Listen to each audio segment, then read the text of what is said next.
Hello everyone, welcome to my channel K education. कैसे हैं आप सभी लोग? आई होप कि आप सभी लोग अच्छे होंगे। तो आज मैं आप लोगों को डीएलएड थर्ड सेमेस्टर का पेपर संस्कृत में, आप लोगों को पता है मैं आप लोगों को समास पढ़ा रही थी। आज आपका समास के भेद में पांचवा भेद है द्वंद्व समास।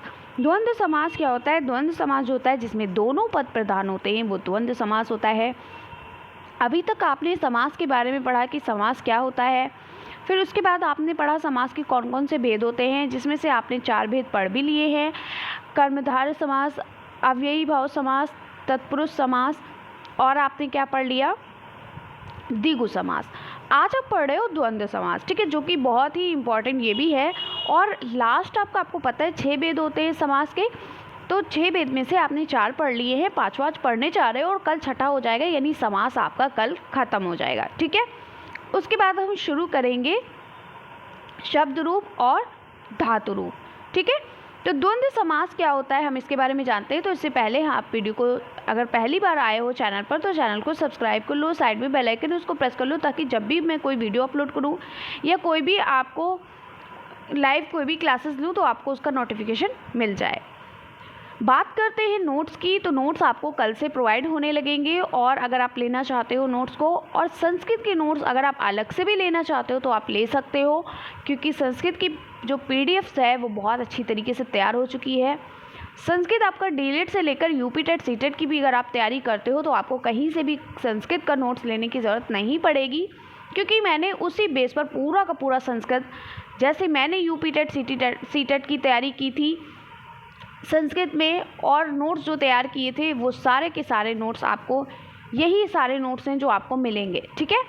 तो आपको संस्कृत में कहीं भी अलग से पढ़ने की भी ज़रूरत नहीं पड़ेगी। आप किसी भी कॉम्पिटिटिव एग्ज़ाम्स की तैयारी करते हो, इतना ही इनफ है। तो चलिए हम बात करते हैं द्वंद्व समास की। द्वंद्व समास का सूत्र क्या होता है? दौ चा दौ चा, दौ चा दौ चा, ठीक है। इसका पहला सूत्र क्या है? उभय पदार्थ प्रधाना द्वंद्व, ठीक है। उभय पदार्थ, उभय मतलब दोनों होता है, तो जहाँ पर दोनों पद प्रधान हो तथा चा अर्थ की प्रधानता हो। किसकी प्रधानता हो? चार्थे द्वंद्व, यानी चा अर्थ की, चार्थे मतलब चा अर्थ, ठीक है। चार्थे का मतलब होता है चा अर्थ। जहाँ पर उभय पद प्रधान हो, यानी दोनों पद प्रधान होते हैं, पूर्व पद और उत्तर पद दोनों प्रधान हो। दूसरा हमारा सूत्र कहता है चार्थे द्वंद्व, यानी जहाँ चा का अर्थ यानी चार्थ की प्रधानता हो वहाँ द्वंद्व समास माना जाता है।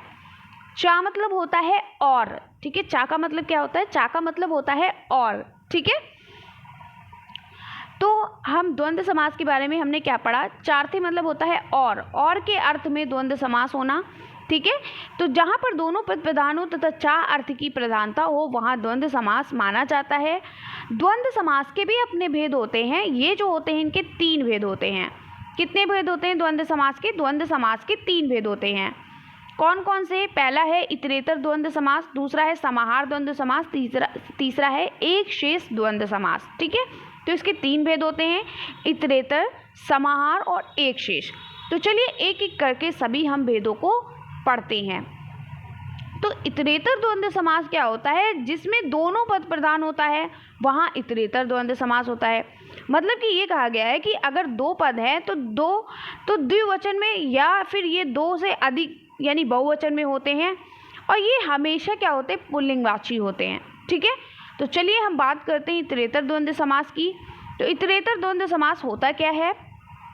इतरेतर द्वंद्व समास का मतलब होता है इसमें दोनों पद प्रधान होता है, यानी पूर्व पद और उत्तर पद दोनों प्रधान होता है, वहाँ इतरेतर द्वंद्व समास कहलाता है। जहाँ पर पूर्व पद और उत्तर पद दोनों प्रधान हो, यानी दोनों पद प्रधान होते हैं, वहाँ पर इतरेतर द्वंद्व समास होता है या कहलाता है। जैसे कि यहाँ पर क्या है, आप कहते हो ना कृष्ण अर्जुनो, ठीक है, यानी कृष्ण और अर्जुन। चा का मतलब होता है और, ठीक है। कृष्ण और अर्जुन यानी कृष्ण चा अर्जुनश्चा, ठीक है। कृष्णश्चा अर्जुनश्चा, ठीक है। दूसरा क्या है? हरि, आप कहते हो ना हरि हरि, तो हरिश्चा और हर्षचा। दूसरा है राम कृष्णो, राम और कृष्ण, तो रामश्चा कृष्णश्चा। आप कहते हो राम लक्ष्मणों, यानी राम और लक्ष्मण, यानी कि राम भी हमारा यहाँ पर प्रधान है और लक्ष्मण भी हमारे यहाँ पर प्रधान है, तो रामा चा लक्ष्मणा चा। सुख दुखे यानी सुख और दुख, तो सुख सुखम चा और दुखम चा। ठीक है, पुण्य पाप है, आप कहते हैं ना पुण्य और पाप, एक तरीके से हम ये भी कह सकते हैं कि एक दूसरे का विलोम शब्द भी होता है। जैसे पुण्य का विलोम क्या होता है, पाप होता है, सुख का क्या होता है, दुख होता है ना, इस तरीके से। तो पुण्य चा और पापम चा, ये इसके उदाहरण होते हैं। और भी कुछ उदाहरण हैं जो कि इम्पॉर्टेंट है, जैसे हम कहते हैं जयापति या जमपति या दंपति, कुछ भी आ जाएगा। तो जया चा पति चा, ठीक है। ठीक है, पिता चा पुत्र चा, पिता पुत्री, पिता चा पुत्र चा, पुत्र चा कन्या चा यानी पुत्र कन्ये, स्त्री चा पुत्र चा राज्यम चा यानी स्त्री पुत्र राज्यानि, मृगश्चा काकश्चा यानी मृग काको। ठीक है, तो ये हमारे इसके उदाहरण हैं। जहाँ पर इसकी एक ट्रिक ये है, आपको ट्रिक ये याद करनी है, जहाँ पर बीच में चा और अंत में चा लग कर आए किसी भी शब्द के, वहाँ पर हमारा क्या हो जाएगा, हमारा द्वंद्व समास हो जाएगा। चा का मतलब होता है और जहाँ पर कहीं भी आपको विलोम नज़र आता हो, जैसे सुख और दुख, पुण्य और पाप, सही और गलत, ठीक है, तो इस तरीके से आपको दिखता हो, माता पिता, ठीक है, तो वहाँ पर क्या हो जाएगा, द्वंद्व समास हो जाएगा। चलिए हम बात करते हैं अगले द्वंद्व समास के भेद की। तो अगला द्वंद्व समास जो है वो है समाहार द्वंद्व समास। ठीक है, क्या है, समाहार द्वंद्व समास। तो समाहार द्वंद्व समास क्या होता है, इसमें दो पद हो या दो से अधिक पद हो मिलकर के एक हो जाते हैं, यानी जब दो या दो से अधिक पद मिलकर के एक पद बनाते हैं तो उन्हें हम क्या कहते हैं, समाहार द्वंद्व समास कहते हैं। क्या बनाते हैं, मिल करके एक पद हो जाते हैं या एक पद बनाते हैं। कौन, दो या दो से अधिक पद, ठीक है, दो पद या दो से अधिक पद मिल करके क्या करते हैं, एक पद बनाते हैं, उसे हम क्या कहते हैं, समाहार द्वंद्व समास कहते हैं। और समाहार द्वंद्व समास जो होता है ये नपुंसक लिंग एक वचन होता है। क्या होता है, नपुंसक लिंग एक वचन होता है। ठीक है, चलिए जैसे उदाहरण में पाणी चा पादो चा तेषाम समाहारा, यानी पाणी पादम, ठीक है, क्या है, रथिकाश्च अश्वारोहाश्च तेषाम समाहारा। देखिए आपको एक चीज़ बता दूं, समाहार जो है वो समाहारम आपको द्विगु समास में भी नज़र आएगा और द्वंद्व समास में भी नज़र आएगा। अब आप सोचोगे, जिन्होंने हमारी कल क्लासेस देखी होगी द्विगु समास की, तो वो सोच रहे होंगे कि समाहार, मैम ने कल बताया था कि समाहार जब होगा तो आपको आंख बंद करके लगा देना है द्विगु समास, लेकिन यहाँ तो द्वंद्व समास में भी आ गया। अब हम क्या करें, तो एक चीज़ का ध्यान दीजिएगा, द्विगु समास में आपने क्या पढ़ा था, जहाँ पर पूर्व पद क्या हो, संख्यावाची हो और उत्तर पद संज्ञावाची हो। तो जहाँ पर हमारी पूर्व पद यानी पहले संख्या लगी हो और बाद में समाहार हो, जैसे कहा पंचवटी, तो पंचवटी तो क्या है, पंचम समाहारम। ठीक है,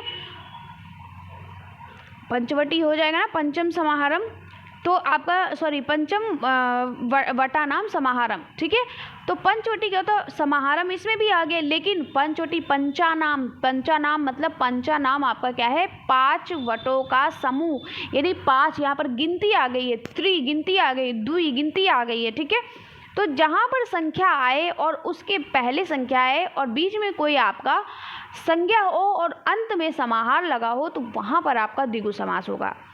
और अगर इस तरीके से नहीं दिख रहा है, ऐसे जैसे लिखा हुआ है पाणी पादम, ठीक है, राधिका श्रुवा रोहम, ठीक है, तो ये हमारा क्या हो जाएगा, ये हमारा अगर इसमें समाहार लगाए लेकिन पहले संख्यावाची नहीं है तो वहाँ पर द्वंद्व समास हो जाएगा। ठीक है, आई होप कि आपको क्लियर हो गया होगा। अगला है अहिष्य नकुलश्च तयो समाहारा, अहिन कुलम। ठीक है, क्या हो जाएगा, अहिन कुलम। अगला है हमारा गौश्च व्याघ्रश्च तयो समाहारा, यानी गो व्याघ्रम। ठीक है, तो ये हमारे क्या हो गए, ये हमारे हो गए समाहार द्वंद्व समास। इसके साथ साथ आपका आ सकता है कि जैसे राधिका श्वारोहम, ठीक है, तो राधिका साचा अश्वारोहाग, और आपका जैसे हो जाएगा जैसे दधिचा घृतम चा, ठीक है, इस तरीके से हो जाएगा। और आपका और भी आ सकता है जैसे आहार निद्रा भयम, ठीक है, आहारा चा निद्रा चा भयम चा, ठीक है, इस तरीके से भी आ जाएगा। यानी कि बहुत सारे पद हैं, देखिए दो या दो से अधिक पद हैं और उनको मिलाकर के सिर्फ एक पद बन रहा है। देखिए यहाँ पर 3 पद है ना, पाणी च पादो च तेषाम समाहारा, तो 3 पद हैं और 3 मिलाकर 1 बनना है। ठीक है, यहाँ पर क्या है, यहाँ पर आपका देखिए 2 हैं, यहाँ पर भी आपका क्या है 2 हैं, तो 2 या 2 से अधिक या 3 दो पद हो या 2 से अधिक पद हो और वो पद मिल करके 1 पद बनाए, तो वहाँ पर क्या होगा, आपका क्या हो जाता है, समाहार द्वंद्व समास। अगले द्वंद्व समास की बात करते हैं। लास्ट है आपका थर्ड, एक शेष द्वंद्व समास। ठीक है, एक शेष द्वंद्व समास। एक शेष द्वंद्व समास का मतलब क्या होता है, इसमें केवल एक ही पद क्या होता है, यानी कि एक पद ही शेष रहता है। इसमें केवल क्या रह जाता है, एक पद ही शेष रह जाता है। और सबसे इम्पॉर्टेंट आपका है एक शेष द्वंद्व समास, जहाँ से बहुत क्वेश्चन बनते हैं।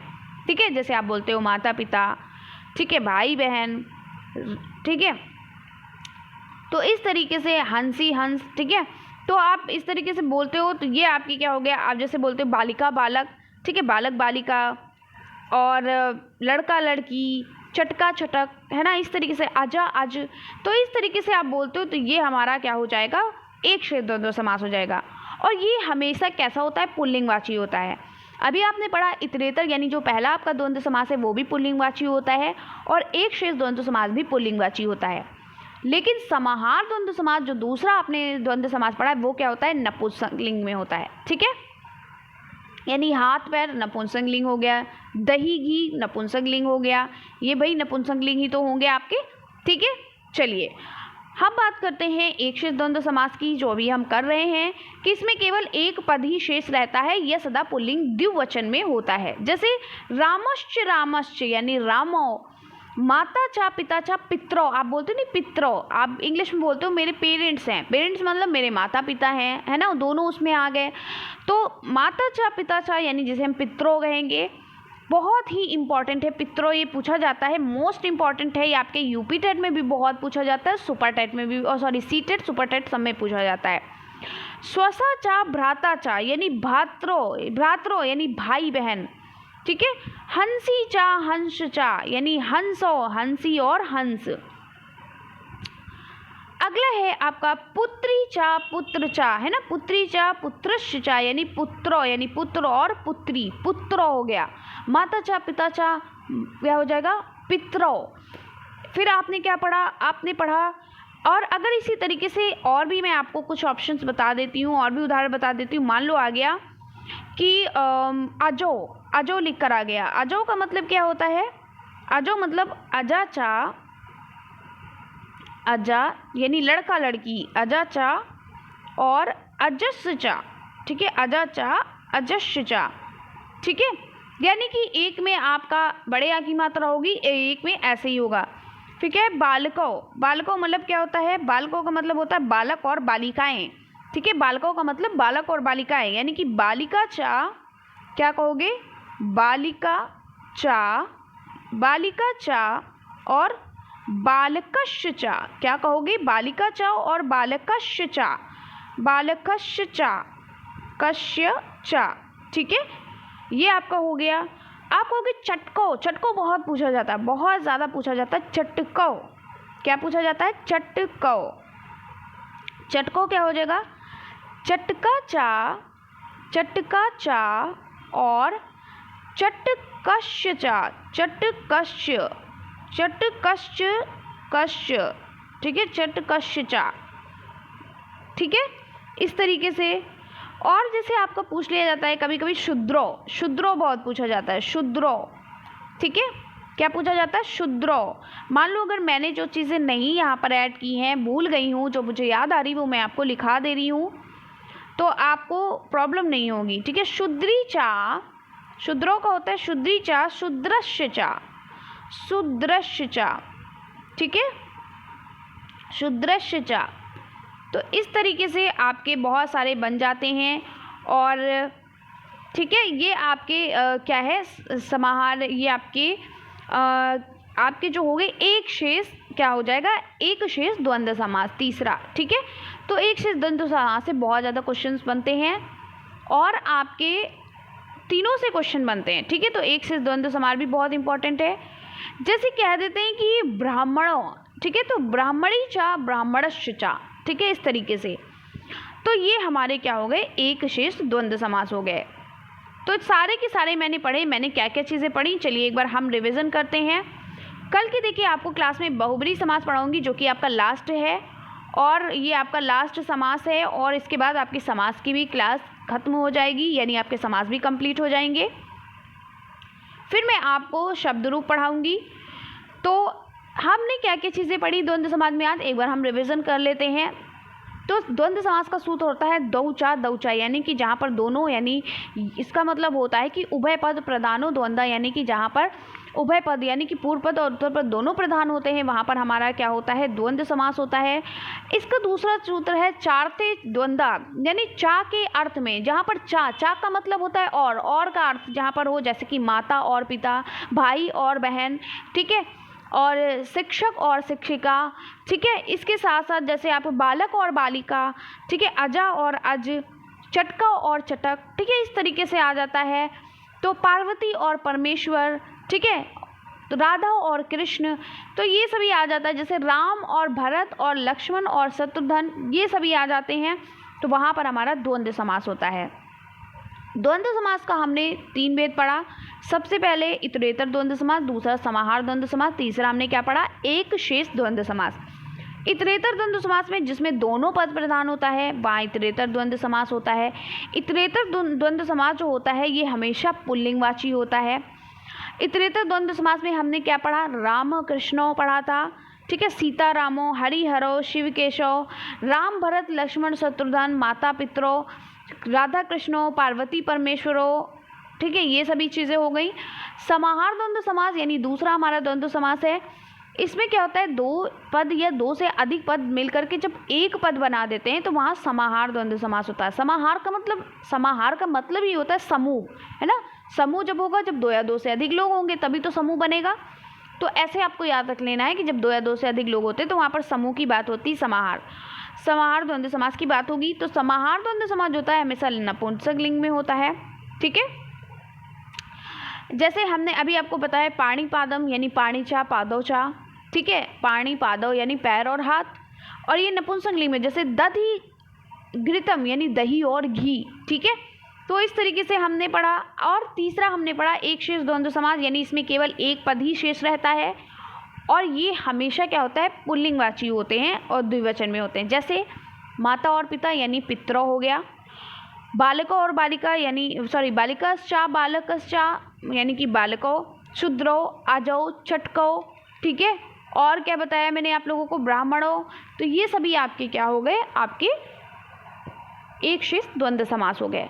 तो कल हम बात करते हैं बहुब्रीहि समास की, और बहुब्रीहि समास थोड़ा सा लेंदी है, तो इसलिए हम इस पे कल चर्चा करते हैं अलग से, ताकि आपको यहाँ बोरिंग भी ना हो और आपको अच्छे से सारी चीज़ें समझ में आ जाए।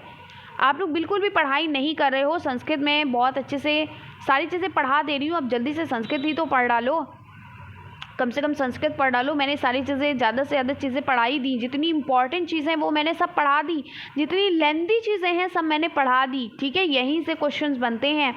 उसके बाद आपका प्रत्यय उपसर्ग, और आपका प्रत्यय उपसर्ग पढ़ाना है मुझे, जो कि आप में पूछा जाता है, और आपके वाच्य परिवर्तन पूछे जाते हैं, है ना। वाच्य परिवर्तन आपने हिंदी में भी पढ़ा होगा, तो वाच्य परिवर्तन आपका पूछा जाता है। तो ये सारी चीज़ें आपकी पूछी जाती हैं, और एक एक करके सारी चीज़ें आपकी कवर हो जाएंगी इन्हीं 10 दिनों में, फिर आपका संस्कृत समाप्त हो जाएगा। अगर आप संस्कृत के नोट्स लेना चाहते हैं तो ले सकते हैं, कल से नोट्स आपको मिलने लगेंगे। और आप इंडिविजुअल नोट्स लेना चाहते हैं, इंडिविजुअल मतलब अलग अलग लेना चाहते हैं तो ले सकते हैं, आप एक में लेना चाहते हैं तो ले सकते हैं। एक में आपको बेनिफिट ये रहेगा कि कम पैसों में सारे नोट्स मिल जाएंगे, और अलग अलग अगर आप एक नोट्स लेना चाहते हो, 2 लेना चाहते हो तो आप ले सकते हो, ठीक है, कोई प्रॉब्लम नहीं है। तो आप वीडियो को ज़्यादा से ज़्यादा शेयर किया करिए, ज़्यादा से ज़्यादा लोगों तक पहुंचाइए, ज़्यादा से ज़्यादा शेयर करिए, ताकि सभी लोग इसका लाभ उठा सकें। और अगर आपको मेरी वीडियो अच्छी लगी हो तो जल्दी से लाइक करो और जल्दी से कमेंट्स करो, ठीक है। आप लोग कमेंट्स करना छोड़ दिए हो, कमेंट्स किया करो, कमेंट्स से मैं मोटिवेट होती हूँ। इसके साथ साथ आपने अगर चैनल को सब्सक्राइब नहीं किया है तो सब्सक्राइब कर लीजिए, और वीडियो को शेयर करिए, ठीक है, वीडियो को ज़्यादा से ज़्यादा शेयर करिए। तो चलिए मिलते हैं इसी तरीके से नेक्स्ट वीडियो में, तब तक के लिए बाय बाय, टेक केयर।